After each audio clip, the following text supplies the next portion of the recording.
Hey everybody, it's Time Travel Weird. It's the beginning of May, so it's time for a shader update video. So I'm going to show some of the different features and changes I made this month, and kind of where I want to go from here. One of the first things is POM, and you can see we've got the torch lighting in POM. So these individual rocks are casting shadows, and I've got that seamless POM with CTM, so you get these nice variations where like blocks don't have to be well defined.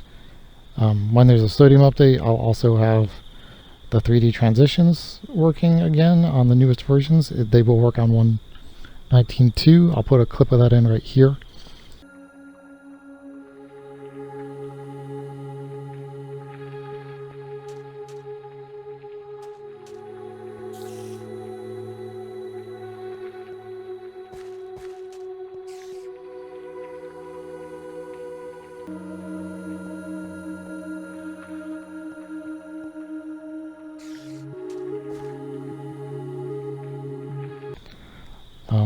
Okay, but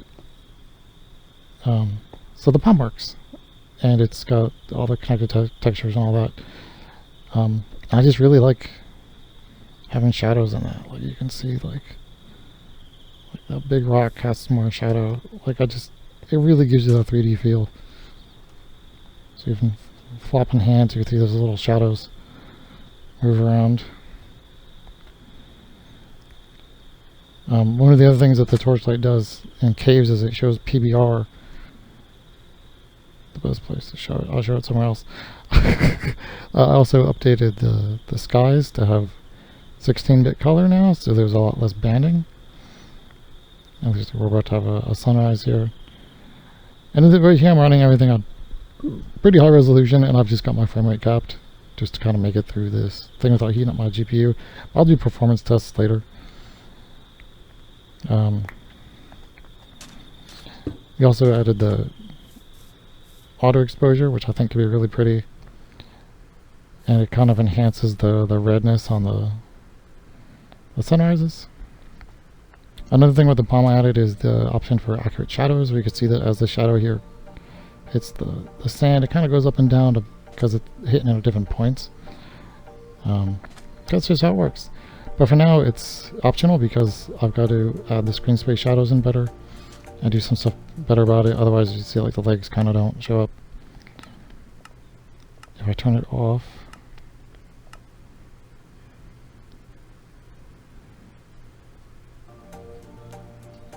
I'll get my legs back. See, so another thing I did a lot of work on this month is the water. See, we've got these little refractions that as like the wind blows, you get little blurry bits, and the ripples kind of move around. I made the lighting a lot better. There's not this big haze anymore. It's a nice little crisp sun reflection, but it will get kind of hazed out if it's raining. I get into the clouds too. The clouds have a lot more variety to them.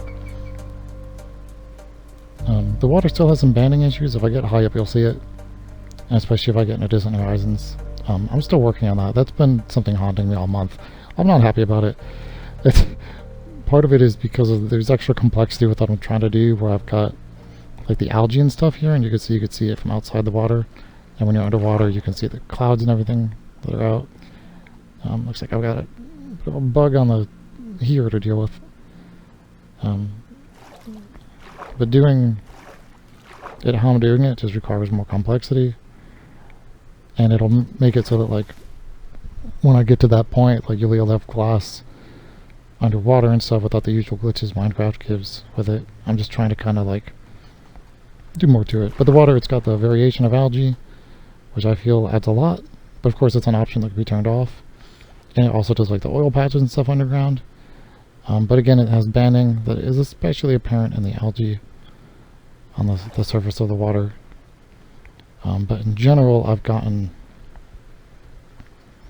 the fog in the water to have a lot less banding and be a lot smoother. If I turn it off,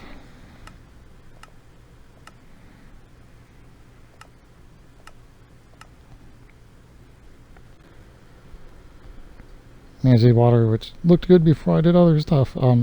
It's just blue, and that's just kind of, it's kind of boring, especially in like oceans. So as much as it's got some problems with me getting it perfect, it's still a feature I want to have. And I feel like it adds a lot. So I'm going to keep working on that and try to get rid of the problems with it. Overall, like, I generally like the water. I'm going to add some extra textures later, like different wind patterns, and put the foam back for like the ocean. I like it. I especially like when you get these little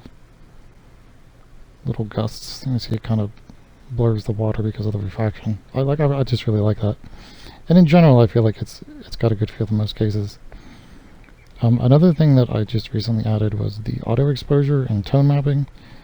One of the issues with a shader is you tend to want to do things in HDR, so you get a lot more color and variation, but then you get the problem of how do you fit that back onto a regular screen that doesn't have HDR, because like Minecraft currently can't output HDR.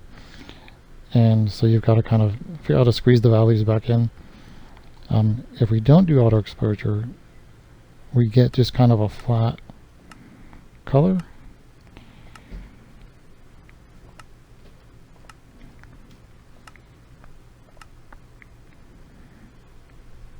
Where everything is trying to fit just in this black to white range. That's like a 0 to 1. But if we want to have more detail in the darks and have things feel more dynamic, we really have to expand that range back into the HDR that it's rendering in internally. So I did a lot of work with exposure and color adjustments. So you can see if we're in a darker spot. Let me clear out some of this stuff.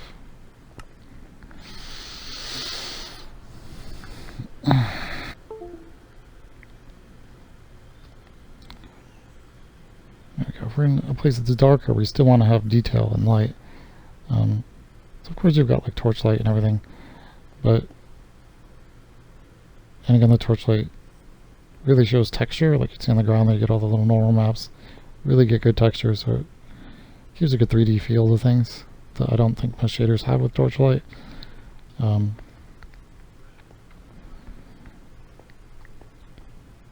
as we come back out of a cave, everything's going to be really bright that's out there at first, but if we focus on it, see the eye adjusts.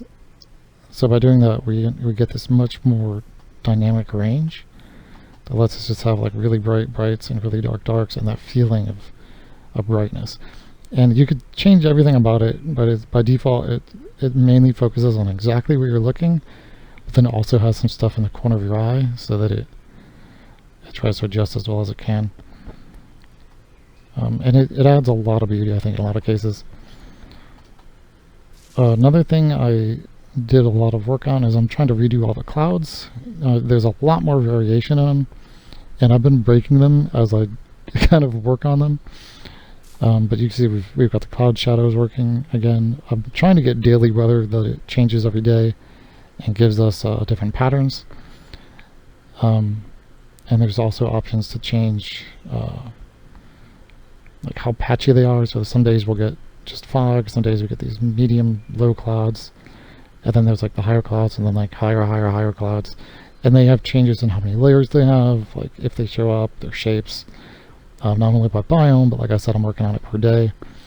Right now the daily weather has some issues where it's overflowing the numbers.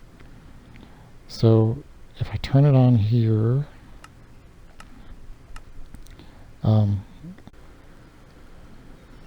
it's going to give us different weather every day, but there's a few days out of the week that it messes up. So I just need to kind of do it differently.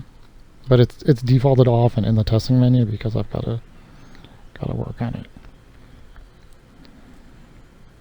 I'll let it kind of go through. So and this isn't even with the highest cloud layer enabled that I added, and I also added the ability to put spaces between the layers, because some people like that, instead of just having a bunch of continuous clouds, even though they've got different forms to them.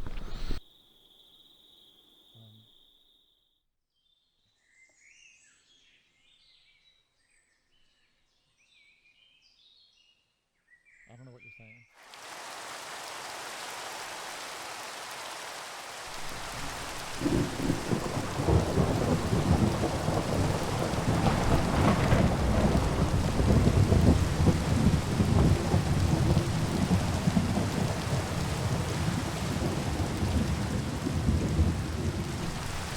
Okay, so let's let it run a little bit here, and that'll bring us to the storms and stuff too, and some of that stuff.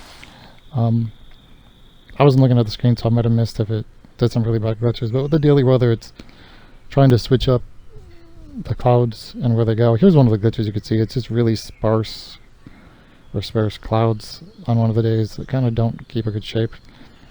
And there's maybe 2 out of 7 days it does something like that. So I've got to just kind of rework how it's doing things so the numbers work on different scales. I also want to redo the moon. I'm not happy with it. It's behind the stars. It is changing colors more than it needs to. But there's sometimes it's behind clouds and it looks really pretty. Let's see. Let me turn the daily weather back off because it's, like I said, it's broken, but it will be something good in the future.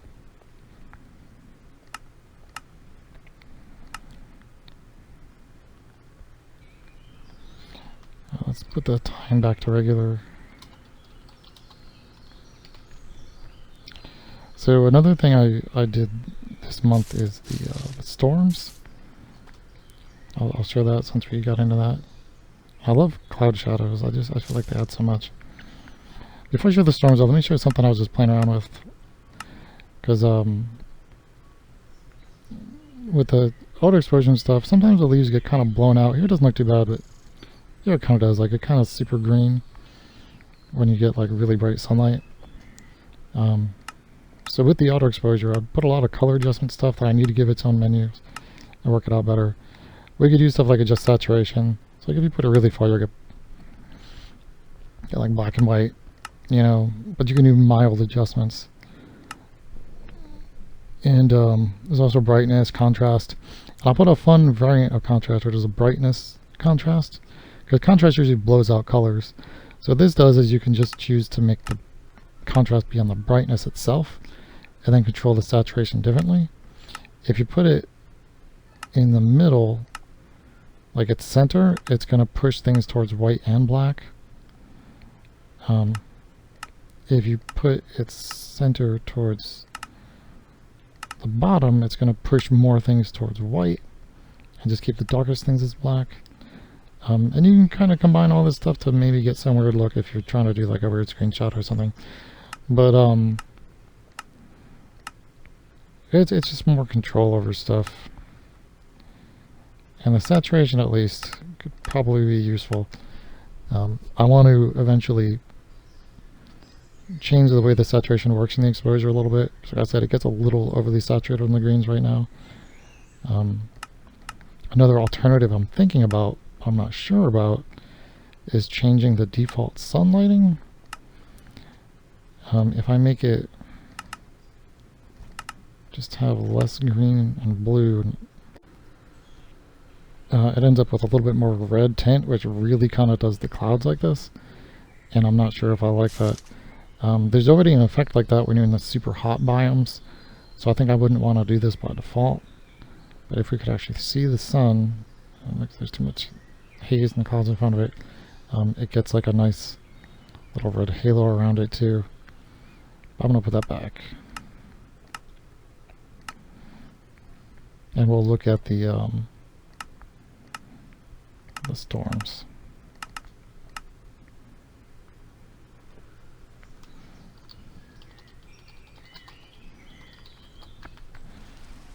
So range would be generally unchanged. The main differences in it is you get the haze, there's more cloud cover, and you know you've got rain. It still isn't drawing over clouds. I started putting that in, but I've got to work on it some more because everything is path traced, so the light is bouncing around and everything. And if I put the rain into the equations too early, it gets in the way. And when the torch is going, it kind of blocks all the light and blocks the sunlight. And see, just running it like this, it's got some issues if I just throw it in. So what I'm probably going to do is put it in as a translucent, and then it'll like refract and catch light. And it needs some work still. But in some cases where I tested this, it looked cool. because it would, like if the rain was falling or something bright, it catches the brightness near it. So you see like near a cherry tree, there'd be like pink in the rain. And you can see this using the puddle system that I redid. So we get puddles just like in certain spots instead of it covering everywhere. But still, if you're under a tree, it's going to be dry. And I feel like the auto exposure kind of helps balance some of this too. You can see it's kind of making shadows around it. See with the torchlight, you can see it more often. So what I'm going to do is I'm going to give the weather its own texture buffer and then like reapply it later.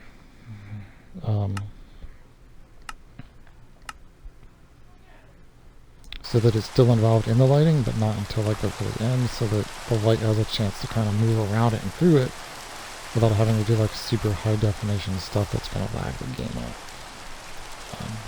Okay, let's switch over to Thunder. And I'm going to up the frequency of Thunder. What I did is I put this all in a storm menu now. It's still my testing menu too. And this has the rain and snow options. The second option for rain is the puddles. And those inside of rain options have a whole nother option which does all this extra stuff I did. That does like drainage and stuff to make the 3D puddles work with and without POM. And you can adjust things like how it works for certain things. And that all uses integrated PBR to make it work even with packs like this that don't necessarily have porosity. And all that stuff. So all that was new. And then in the, let me get out of rain and snow. Inside lightning, we've got the foreground lightning, which is the Minecraft stuff that actually hits. You can choose if it lights up the whole sky around it, and it's based on distance, what color it is. And then the background lightning I added, which is for ambience. You can choose if it happens, how it happens. I still need to label all this stuff. How much it lights things up, how much it lights up the sky, how frequently it happens. And then you could choose different options for the strobing behavior.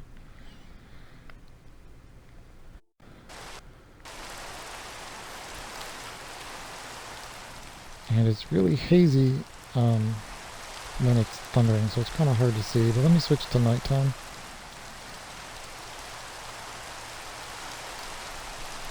And then we'll hopefully get to see more of it. And it's, the lightning hits in different places, so we're going to get different amounts of light depending on how far away it hits. It's going to light up the ground and everything differently. And you can also see it lights up the clouds and the fog and everything. And it all depends on like where it hits. So like that's hitting over there somewhere. There's not just the flashes, there's also bolts. It might be kind of hard to see them because it really is going to depend on the cloud cover and the fog and where they hit, because if they hit too far away, the fog is going to just obscure them.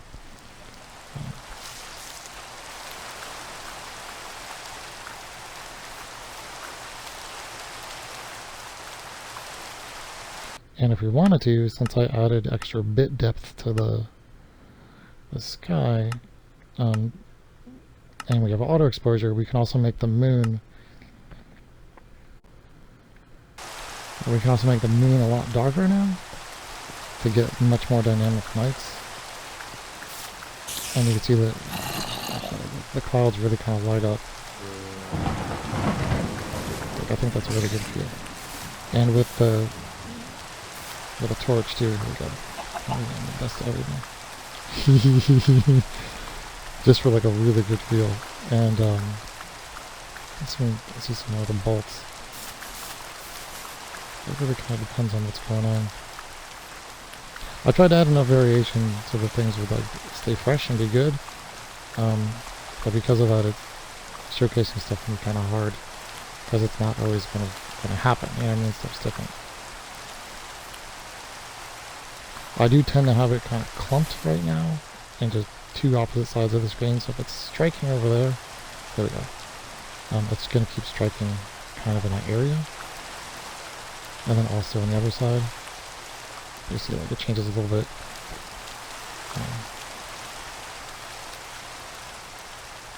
Yeah, I feel like it's some good ambience.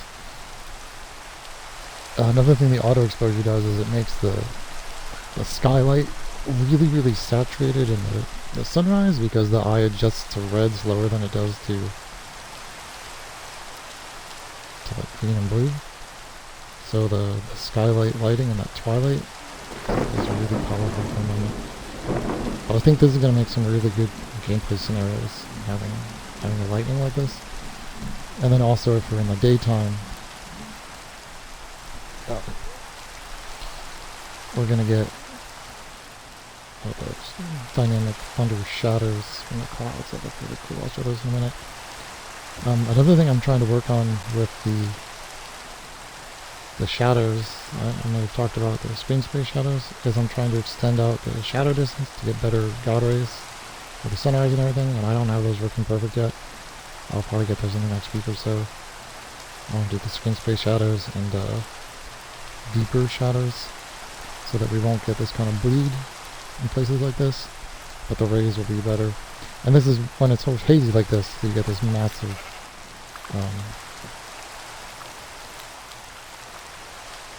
kind of coloration in here. So let's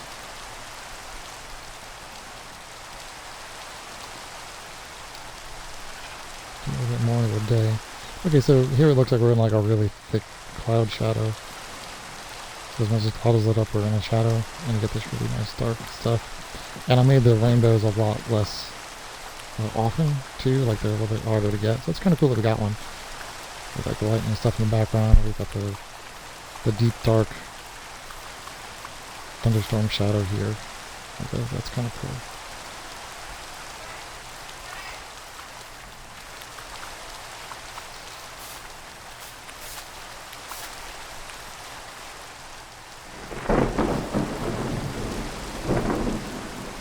Get up a little bit so we can see the shadows and the haze kind of move around. Oh, we got a lightning strike. I still need to work on the better bloom, and that'll make those not just look like they're cubed out. I did lazy quick bloom now, so it does not look good on super bright things like that.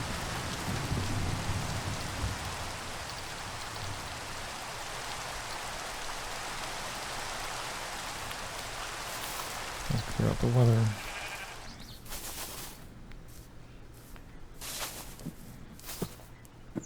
And of course everything's still like kind of be wet for a little bit.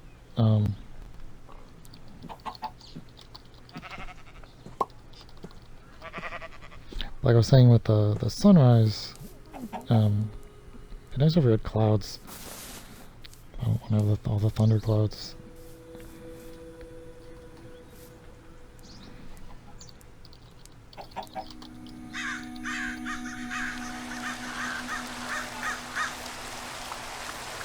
There's a lot more good gradients going on. You could see like it's just the coloration is a lot better.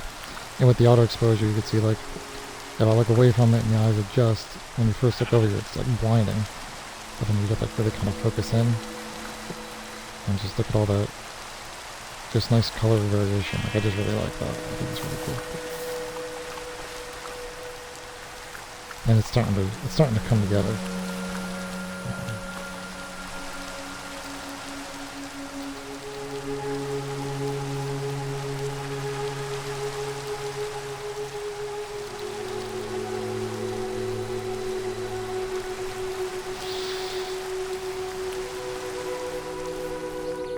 Okay, so let's see what else we got here. The testing menu is where I'm testing things, so there's a lot in here I'm working on. Screen space shadows, I'll show those real quick. They're really broken right now, so they're not that great. What it does is it lets you get things like these little individual blades of grass, cast little shadows.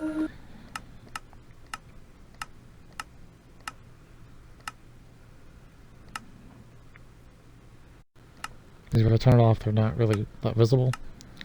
So when I get these working good, it'd be nice to keep them on, and you just get all this like per pixel perfect shadows and everything. But they've got some glitches now that I've got to just work through. So they're defaulted off, and I don't recommend using them until I fix them up better. Got a little wind ripple.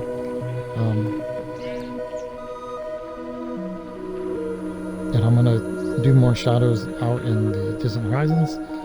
Right now it just kind of goes out like 200 something blocks, but I want to spread it all the way out into the distance to get those really nice shadows. Something else I did some work on, and I'll turn off the screen space shadows since, like I said, they're kind of buggy right now, is I redid some of the subsurface scattering and added more control to it. So you can see how like the sunlight comes through the leaves, you get that nice scattering that goes really deep. And I wanted to add more definition and more depth at the same time and give more control over it. It's not obvious when there's some cloud shadows, but as the sun comes out more, you'll see that it really kind of comes through. Like, there we go. But I don't want it to just look like jelly. So I'll put some more curve in there, and in the menu there's the ability to choose how deep they go. Like we can up the depth the shadows go here. And then you could also increase the decay curve, which doing those two at the same time will make it mostly look the same, but a small amount of light will come through even deeper. So you just get like a good canopy when you're in the woods. Because I used to hike a lot. I really like hiking before I was like disabled like this, and I really like the feeling of like the light in the trees and everything. And I feel like the auto exposure does good on this too, because when you're deep in the woods, your eyes are going to adjust to what you see, and you can see that even in shadow we get these little soft shadows from these little grass bits because of the path trace lighting, which is like a nice little detail. And if we were to pump this all the way up to the highest settings, which isn't runnable in the year 2024, we should have really high quality, even those little soft indirect shadows deep in the woods here. But this frame rate is absolute trash because like there will be optimizations in the future, but Cook and Egg is generally not meant for gameplay. What I've been playing for most of this so far has actually been medium, which I'm focusing development on because I want the game to play well and look good. And if I uncap the frame rate, it's usually between 90 and 140. Just like 100 here. And the way I'm doing that is things that are... The presets do a lot, but the quick performance menu has some quick things to also change it. So medium goes for that, but like one of the main differences the other ones have is more light bounces, because the light scatters in multiple directions, but then it also does that multiple times. So if you do that multiple times, it's exponentially more work. The background resolution divider makes the sky more pixelated, but if we make it crisper, it's going to eat more frames. And the path tracing resolution divider is how crisp the path trace lighting is. Like if it runs it at more detail or not. The sky is the main one you would see the difference, because it gets kind of pixelated bad. If I pump all that up, see, then even medium is having a bad time.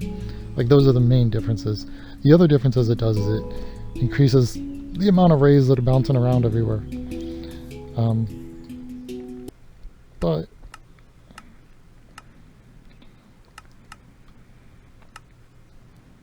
I think the main compromise on medium is the sky resolution. So if you just pump that back up a little bit to like 2, it doesn't look as bad. And on 4 it looks real bad at night with the stars. But the clouds themselves I feel like can handle it pretty well. Let's see. But my computer can run it good enough for now, so I'm gonna make this nice and crisp for you, but at the sacrifice of frame rate.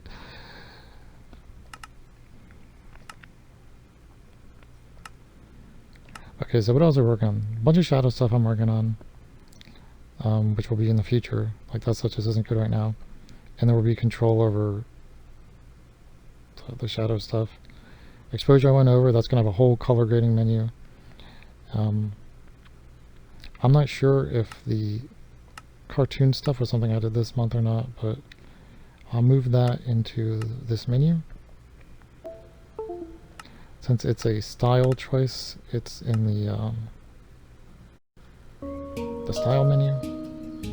I have these cartoon outlines. I like the way they work. They're dynamic. So like as you get closer to stuff, you see there's more outlines and more detail. And then as things are further away, it's going to just cover like the trees and stuff like that. And it kind of fades them on the distance too, so they're not as obtrusive.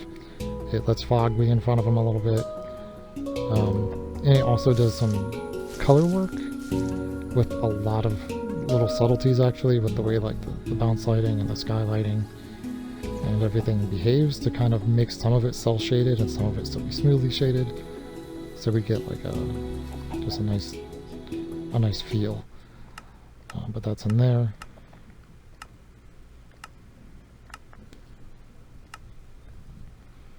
The water variation stuff has a lot going on. I added the biome-specific water, like deserts were dirty, the algae is an option. I'm going to make the ocean depths and the oil spills and all that have more control. There's the glowing algae and all that. I've shown those in videos, I'm not going to get into that again. This video is already really long. Storms, lightning, the refractions. Those also work in glass. So if I've got something here, like you see that flower right here, if I look at it, you see so now we see two of them, because the light's kind of bending through there. It's probably not the most realistic way, but like, it's doing it, and I think that's cool that it's doing anything. It's got a little bit of bugginess with like sky and not sky shows through it. I mean, I've still got to work on it. Everything's pretty much a work in progress. But when I do the off-screen reflections, glass is going to look a lot better. And you can see here, like, look at that nice little thing. It's just a nice little tiny thing. So when you hold it in your hand, like, you notice it a little bit. So you get the reflection and the refraction. And that happens with the water, and it happens with the glass.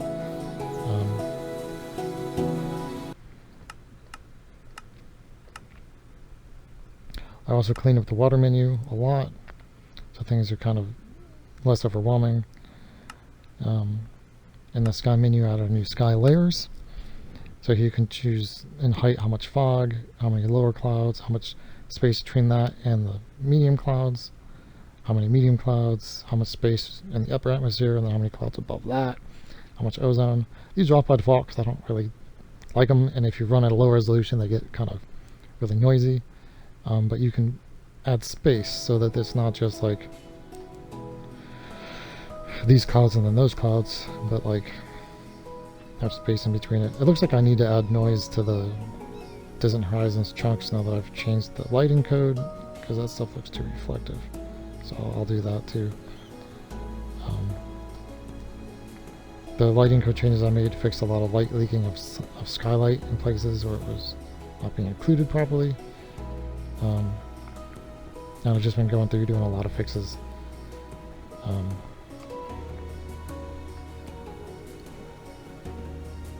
You see we get that nice shine on the sword too.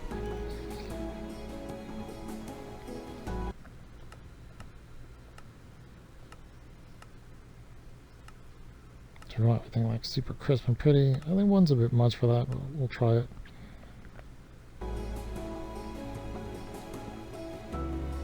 This is what we get, and I said again, this is just doing medium, which is doing very few rays bouncing around. If I wanted this to look better, the options are there to do it, but the presets, I think, generally do a good job of getting through stuff. Yeah, you can see that adds a lot more with this little tiny soft shadows. So when I optimize better, or we get some better computers, that might be playable, but it'd be good for screenshots, I guess. I do need to work, and you can see like some things get very, very bright.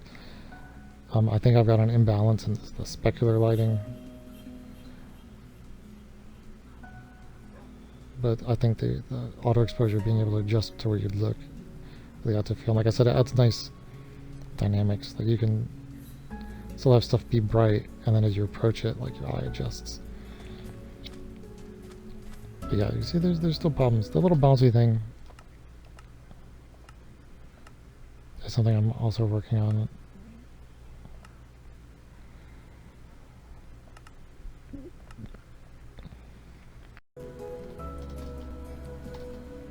Like I said, there's a lot of just complication with how I'm trying to do the water, because I'm doing it in kind of like a really complicated way.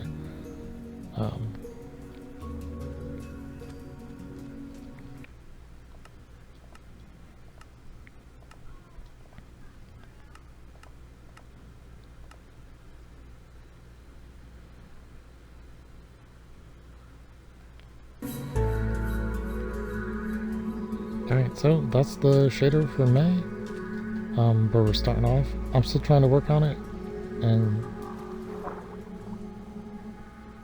add stuff, because I'm excited to make something cool, and it's to the point that like it's got enough features that other shaders don't have that I want to play with it, but then it still has some things that are just kind of ugly and broken, like the water, which that's not too bad here right now, but you saw like the banding when I'm up and you're probably looking at it. Which puts me in that awkward spot that I want to play with it, but then like I don't want to play with it. So I'm trying to kind of clean up these rough edges and loose ends so that it's actually fully playable. And then I'm going to do all the other stuff. My to-do list is like 1,000 lines long, where I want to add off-screen reflections, colored lighting that's off-screen, and like I want to add fog around the waterfalls. I want to add like better splashes and stuff, just all kinds of like 3D effects. But as you can see, my testing menu is so big, where I'm kind of bouncing around on features and get them so far, and then kind of do other stuff too. That I kind of really need to kind of empty that out and fine tune it, and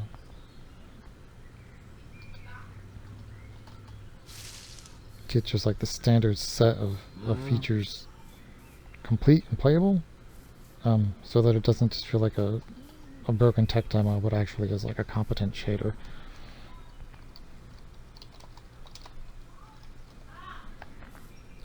So I'm hoping in the next few weeks to the water doesn't look too bad right there. I spoke too soon. I'm hoping in the next few weeks to get things kind of ironed out better, so that it's playable and it can become like my main driver. And if anyone's interested in helping me beta test it, I still need to get Optifine compatibility back, and I want to test it on like AMD and stuff, and like Intel. So if anyone wants to help me with that, hit me up on Discord or on YouTube, because I'll probably open up a very small beta test outside of the Patreon early access, just to kind of get this ready. But that's the video, and that's where this is, and I hope you all have a good week.